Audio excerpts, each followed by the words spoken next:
አርዕስተ ዜና። የኢትዮጵያ ብሔራዊ ምርጫ ቦርድ የ32 የምርጫ ክልል ውጤቶችን በትላንትናው ዕለት ሰኔ 4 2018 ዓ.ም ይፋ አድርጓል።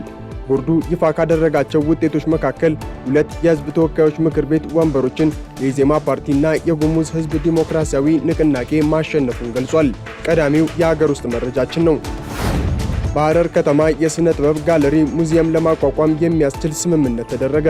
በሐረር ከተማ የሚከፈተው የሥነ ጥበብ ጋለሪ በአይነቱ የመጀመሪያው በመሆኑ እንደ ማሳያ ሆኖ የሚያገለግል ሲሆን በቀጣይም ተመሳሳይ ጋለሪዎችን በሌሎች የሀገሪቱ ክፍሎች ለመተግበር ሰፊ ዕቅድ መያዙ ተገልጿል። እንነግራቸዋለን። ፕሬዝዳንት ዶናልድ ትራምፕ ከኢራን ጋር እያካሄዱት ያለውን ጦርነት በቋሚነት ለማቆም የሚያስችል ስምምነት በዚህ ሳምንት መጨረሻ በአውሮፓ ሊፈረም እንደሚችል አስታወቁ። ተጨማሪውን ይዘናል። የደቡብ ኮሪያ ፍርድ ቤት የቀድሞውን ፕሬዝዳንት ዩን ሱክዩልን በ30 ዓመት ጽኑ እስራት እንዲቀጡ ፈርዶባቸዋል። ለቅጣቱ ምክንያት የሆነው በ2024 ዓ.ም አወዛጋቢውን የጦር ሕግ ለማወጅ እንዲያስችላቸው ሆነ ብለው ወደ ሰሜን ኮሪያ ወታደራዊ ድሮኖች እንዲገቡ ትዕዛዝ ሰጥተዋል በሚል ነው። በዝርዝር እንነግራቸዋለን።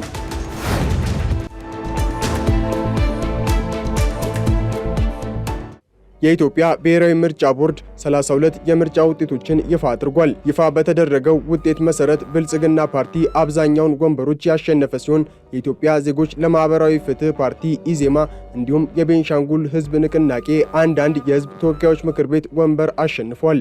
የምርጫውን አጠቃላይ ውጤት የመጨረሻው ቀነ ገደብ ሳይጠናቀቅ ይፋ ለማድረግ እየተሰራ ስለመሆኑም የቦርዱ ሰብሳቢ ሜላትወርቅ ኃይሉ ገልጸዋል። በሐረር ከተማ የሥነ ጥበብ ሙዚየም ለማቋቋም የሚያስችል ስምምነት ተደረገ። ይህ የሥነ ጥበብ ሙዚየም በአይነቱ የመጀመሪያ መሆኑን የገለጹት የቱሪዝም ሚኒስትር ዴኤታው ስለሺ ግርማ ተመሳሳይ ሙዚየሞችን በሌሎች የአገሪቱ ክፍሎች ለማቋቋም እቅድ መኖሩን ተናግረዋል። ሙዚየሙ የሐረር ከተማን ታሪክ፣ ባህልና ማንነት የሚወክሉ የሥነ ጥበብ ሥራዎችን የሚያካትት መሆኑ የተነገረ ሲሆን እነዚህን ሥራዎች ከሌሎች የቱሪዝም ምርቶች ጋር በማስተሳሰር ለጎብኚዎች ለማሳየት ታስቦ የሚዘጋጅ መሆኑ ተጠቁሟል። ሙዚየሙ ለሀገር ውስጥና ለውጭ የሀገር ቱሪስቶች፣ ለዘርፉ ተመራማሪዎች እንዲሁም ለተለያዩ የሥነ ጥበብ ባለሙያዎች ምቹና ተደራሽ በሆነ መልኩ እንደሚደራጅም ተነግሯል። በቱሪዝም ሚኒስቴር፣ በሐረሪ ክልል ቱሪዝም ኮሚሽንና በዲዛይን አቅራቢው መካከል ሙዚየሙን ለማቋቋም የሚያስችል ስምምነት መፈረሙን ከሐረሪ ክልል የመንግስት ኮሚኒኬሽን ጉዳዮች ቢሮ ያገኘነው መረጃ ያመለክታል። የፖለቲካ ፓርቲዎች የጋራ ምክር ቤት ለሀገራዊ ምክክሩ ስኬት የሚያደርገውን ድጋፍ አጠናክሮ እንደሚቀጥል የምክር ቤቱ ሰብሳቢ ሰለሞን አየለ ገልጸዋል። ሀገሪቱ ለዘመናት ከቆዩ ማነቆች ተላቃ ወደ አዲስ የእድገት ምዕራፍ እንድትሸጋገር ሀገራዊ ምክክር ወሳኝ መሆኑን ጠቅሰው ለዚህም ትልቁና አስተማማኙ አማራጭ መሆኑን ጠቁመዋል። የጋራ ምክር ቤቱ በምክክር ሂደቱ ላይ በንቃት ከመሳተፍ ባለፈ በሁለት ዙር ከፖለቲካ ፓርቲዎች የተሰባሰቡትን ሀገራዊ አጀንዳዎች ለኢትዮጵያ ሀገራዊ ምክክር ኮሚሽን ማስረከቡን አስታውቋል። በቅርቡ ይካሄዳል ተብሎ በሚጠበቀው ዋናው ሀገራዊ የውይይት ጉባኤ ላይ በኢትዮጵያውያን መካከል የቆዩና ላለመግባባት ምክንያት የሆኑ ስር የሰደዱ ችግሮች ዘላቂ መፍትሄ እንደሚያገኙ ሙሉ እምነት እንዳላቸውም አብራርተዋል። የፖለቲካ ፓርቲዎች የጋራ ምክር ቤት በ2018 ዓ.ም ጠቅላላ ምርጫና በሀገራዊ ምክክሩ ስኬት ላይ በልዩ ዕቅድ መነሳቱን የገለጹት አቶ ሰለሞን ኮሚሽኑ በከፍተኛ ኃላፊነት እዚህ ደረጃ ላይ በመድረሱም አድናቆታቸውን ገልጸዋል። ፓርቲዎች ከኮሚሽኑ ጋር ያላቸውን የቅርብ የሥራ ግንኙነትና ሀገራዊ ኃላፊነትም አጠናክረው እንደሚቀጥሉ በመጠቆም አሁን ባለው ወሳኝ ወቅት ለጋራ መግባባት መሠረት መጣል የሚያስችል መሆኑንም ጠቁመዋል ሲል ኢዜአ ዘግቧል። በደቡብ አፍሪካ የተቀሰቀሰውን ከፍተኛ የጸረ ስደተኛ ተቃውሞና ጥቃት ተከትሎ የመጀመሪያው ዙር ናይጄሪያውያን ወደ ሀገራቸው ተመለሱ።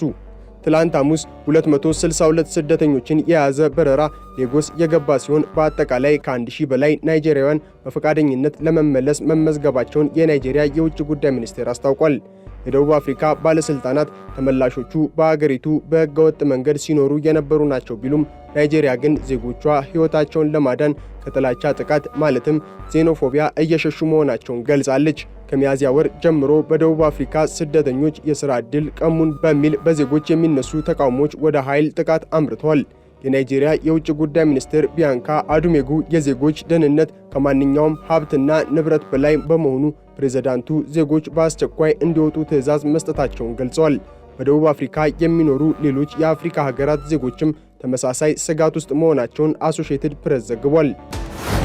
ፕሬዝዳንት ዶናልድ ትራምፕ ከኢራን ጋር የገቡበትን ጦርነት በቋሚነት ለማቆም የሚያስችል ስምምነት በዚህ ሳምንት መጨረሻ ሊፈረም እንደሚችል አስታውቀዋል።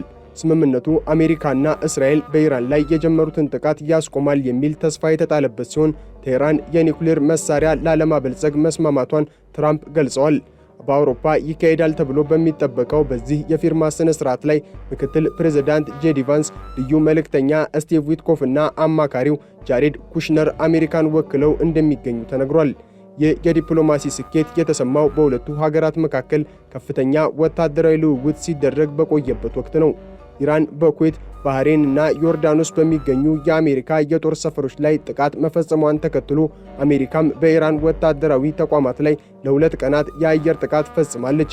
የኢራኑ ከፍተኛ መሪ ሞጅታባ ካሚኒ ስምምነቱን ማጽደቃቸው የተገለጸ ሲሆን የቱርኩ ፕሬዝዳንት ረሲፕ ጣይብ ኤርዶጋን ለስምምነቱ መሳካት ትልቅ ሚና መጫወታቸው ተጠቅሷል።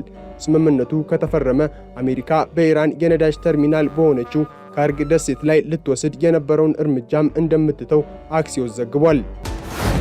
የደቡብ ኮሪያ ፍርድ ቤት የቀድሞውን ፕሬዝዳንት ዩን ሱክዩልን በ30 ዓመት ጽኑ እስራት እንዲቀጡ ፈርዶባቸዋል። የቅጣቱ ምክንያት የሆነው በ2024 አወዛጋቢውን የጦር ሕግ ለማወጅ እንዲያስችላቸው ሆነ ብለው ወደ ሰሜን ኮሪያ ወታደራዊ ድሮኖችን እንዲገቡ ትዕዛዝ ሰጥተዋል በሚል ነው። ዩን ወታደራዊ ድሮኖችን ወደ ሰሜን ኮሪያ የላኩት ፒዮንግያንግ አጸፋዊ እርምጃ እንድትወስድና በሀገሪቱ የጸጥታ ቀውስ እንዲፈጠር በማሰብ ነው ያለው ፍርድ ቤቱ የሲቪል አስተዳደሩን ለማገድና የጦር ሕግ ለማወጅ ሰበብ እንዲሆናቸው የታለመ ነበር ሲል ወንጅሏቸዋል። ዩን የቀረበባቸውን የወንጀል ክስ ክደው ቢከራከሩም ፍርድ ቤቱ ግን ድርጊቱ የሀገሪቱን ሕግ መንግስታዊ ስርዓት አደጋ ላይ የጣለ ነው በማለት ውሳኔውን አስተላልፏል። ዩን ቀደም ሲል በአመፅ ሙከራ ወንጀል የተፈረደባቸውን የዕድሜ ልክ እስራት ይግባኝ መጠየቃቸው ይታወሳል።